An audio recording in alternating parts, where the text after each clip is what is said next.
estoy aquí con el cabeza de cartel del día miércoles, una de las bandas más esperadas, más pedidas de años, diría yo, que es Deftones. Estoy con su batería, con Abe. Welcome to Resurrection Fest! Woo! Thank you so much. Oh my God, it's such a pleasure to have you here, guys. You don't understand how many people have been asking to get Deftones into Resurrection Fest at some point. It's finally done. I don't know if you know about how many fans you have in Spain. Are you aware of that? Maybe a tiny bit, but I mean we've been coming here for many, many years to Spain. So I was just so happy to be here. It's been so long. It's time to rock. It's a little late, but have some more drinks. It's all good. Okay. You guys were like kind of like a pioneers back in the day of the new metal. You always been compared with back in the day with Korn, with Limp Bizkit. Yeah. And I know how hard is that. You know, you try to have your own identity, and it's very difficult when people make all this, you know, comparisons. Right. And what was the thing that make it so difficult to be different? And what was the thing that, you know, that click that makes you be, you know, where you are today? You know, I think it's human nature to want to try to put something maybe in a category because it's easy to. Yeah, like you can don't put it know in- something, yeah, so and- you get to compare. And then you can, it's like this, you can pull it out, it's like this. Right, But you know what? I mean, it is what it is. And I mean, we always just did our own thing. You know, I think us being from a smaller town in Sacramento is, you know, it's a big city, but it's still a smaller town. Right. And away from all Hollywood and all, you know, like things that were close were like the Bay Area and, you know, Oakland and San Francisco, Berkeley. But we were able to just kind of be ourselves, and it was a big enough town to get a lot of bands coming through on tours. So we always saw bands, and we can go 80 miles to the west and be in the Bay, you know, and see all the bands in San Francisco. But we were able to kind of just be ourselves, and we never really gave a fuck. I love that. Beep. No beeps here. I know, You I guys know. say fun.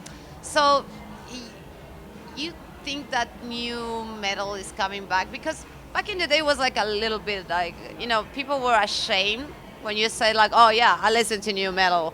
What? But 20 years later it's still happening. Yeah. Like for Hey. example, I said sometimes to, yeah, I like Limp Bizkit, and I was like, oh my God, that's not metal, that's bullshit. And Hey, you why like do you think that's happening still? you like what you like. We all like what we like, and who cares? But it's weird because it's in the cycle of things. It seems like it's a natural cycle to come back around. This amount of years have passed, so it should come back. So and it's been happening. I know there's a lot of younger bands that are out, maybe, you know, doing their thing, but it's supposed to be like that, you know. And I mean, It's like fashion as well, yeah, right? totally, Right? very much. It comes back. Yeah, Some and point.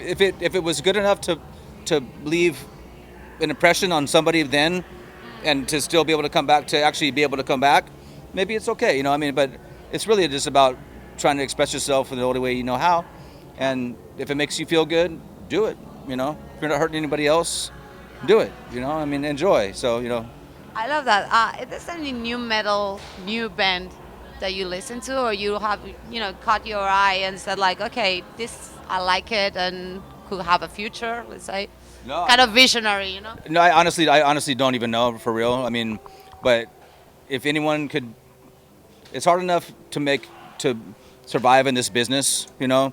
And if you can, like, at the end of the day, man, if you're doing something and you're passionate about it and you go and you're happy and people are happy, then who cares, you know? But it's hard, and I could never knock anyone that's doing what they love to do, man. I mean, it's hard because there's so much negativity, people talking shit all the time about this. I mean, we all do it, you know. We're all, you know, but it's like, but man, it's hard to survive in playing music for a living. So man, if you can do it, man, yeah, do it, you know. Yeah, just go for it. Okay, Deftones is a band that every time you release a new album, you go straight into tour. Straight touring that album, and that's amazing because that's what fans like also. They're expecting that. But with your latest album that came out in 2020, middle of pandemic, kind of, yeah, you were kind of like, it was almost, it was, Yeah. why you, so many bands didn't want to release their new work. Why you did it, Yeah. and you have to hold it there, and what was that decision? I mean, of course we talked about it, and the management and everybody, well, we should wait, and we did wait for a little bit, but we just said, we kind of just thought if anyone enjoys our music, and it could help, because this is right in the middle of, and we were off a year prior making the record, so it's been like 3.5, and then the 2.5 years with COVID, so we just figured if anyone enjoys us and want to hear some new music from us, and it helps them get through their day and this bullshit we're trying to figure out, this time, no one knew how long it would be, then let's just put it out. So we just put it out. The crazy thing is we've been on tour 3.5 months now straight. Right. We started this Crazy. We haven't done tours like that since we were in our 20s, man. But we've been off for so long. We're like, fuck, let's do this. But we did. So we started this tour in the States with Gojira, who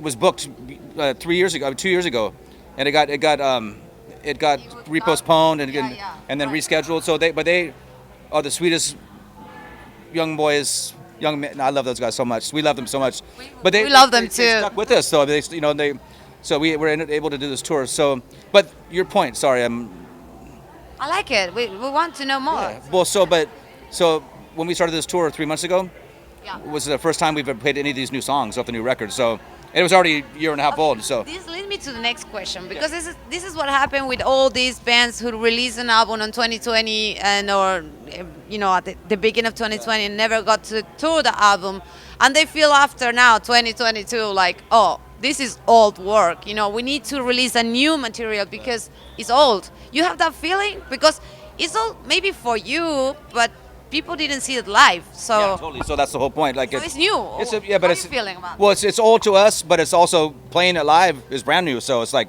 Exactly. and we're just playing a few songs, so it's just it's cool. But it's such a weird, because you make a record, you go tour on it, and then you Right. tour, you come back and make a new record in order to go tour again, So, but yeah, so. Okay, another thing. Congratulations from the Grammy nomination. That was We lost. doesn't matter. You know what was the thing? And this is me as a journalist, because I don't know if you've seen that video where you were on the red carpet and a journalist came and asked you a few questions, and then she turns around and said, nobody cares about this band. And I thought it was so disrespectful. She was so nice when we were talking. Exactly. That was fucked up. What a mean lady. Wait until you leave now. No, yeah, right. No, but what really impressed me is how devoted your fan base is around the world. Everybody was so damn That was crazy. angry, and jumping and like for you. And how did you feel about that? What would you say to that lady? I don't even know her name. But I don't know her name either. I hope she's doing okay. Hey, live Very and sweet. live and learn. I mean, she didn't have. That was mean, but at the same time, we only found out a few days later. We're like, hey man, remember that interview? And then we're like, what? Oh, yeah, she seemed fine. It was nice. And then we started seeing that people were bugging out I was embarrassed online. when I saw that. But So people good. online were like going like, yeah, they're tearing her apart. I was like, oh no, but that's out of our control, man. Yeah, that was you're very nice to say that. Okay, so lady, I hope you're okay. We've been around a while. I've heard so much shit. I don't even care anymore. It's like That's that's true too. sticks and stones may break my bones, but words will never harm me. Rocks and. He said it. So. Do you regret anything on your career? Because we're talking about like many years of being touring, many years of experiences, and is there anything you regret as a band, personally? I mean, no. I mean, there's things that obviously when we were younger and we're more like, and like just like there's things that have been said in the press and things Crazy. that were like, maybe just due to someone having a bad day or someone being burnt out and tired, But again, you live and learn, and we're so beyond thankful to be able to be here tonight. But I mean, and after all these years, we started this band when we were 15, man, and I'm fucking not 15 anymore. I'm That's 28. crazy. Yeah, no, I mean, no, I mean, I wish, no, because You don't regret anything. I mean, small, tiny little things, but what are you gonna do? I mean, it would change the course of everything, and why we're here now. So I wish that I could have been home more with my kids a long time ago. They're big and grown up now. I mean, but they knew that I loved them, and it was. It was daddy's job, and Yeah, man. So yeah, so but I mean that's a long, long time. But no, I mean fuck, no. I love that. I love that. Okay, last question. I'm gonna let you go so you can have rest. Um, what's the legacy you would like to leave in music? I kill you with this one, huh? Yeah, it's a good one. I mean, Look at me, TNT journalist. I don't. I mean, yeah. I don't. I hope we can go on and continue to make some music. Still, I think we still have some more music in us, you know, and we're having a lot of fun, more fun than ever, just because we're back again, you know. But we're all back again. Yeah. Audience, you know, fans, musicians, crew. I mean, it's so Stronger than ever. it's so necessary, man. We need this. We need this connection as humans, and we need to fucking go out in a field of people and let it out. You know, it's so important. So I don't know, man. I just You never thought about that, like Yeah. having, you know, like all these bands are influenced by Deftones, and they start to play an instrument because of Deftones. It's but a we huge did. thing. Well, we did too. I mean, I there's know, but- 1,000 bands that we copied and emulated to, you know, until you can figure out your own thing, and we're still trying now. So no, I mean, it's just, but that's part of the. Part of it. Yeah, it really is, and it's Circle of life. Yeah, Right. rock is dead. No, rock is not dead, man. Bullshit. I mean, you know, goes in phases, always has, always does. Everything does, man. You Yeah. know, you got to put some good shit out there and go rock. You know. Yeah. Well, Abe, thank you so much for this. Thank you so much for coming to Resurrection Fest. Thank you for having us. I know, we wanted to have you, so we finally make that Yeah. dream come true. So thank you so much. I hope you have a really good show today, and I see you. Thank you so much. All the best. Deftones para Resurrection Fest TV 2022. 1900. What year is it? What year is it?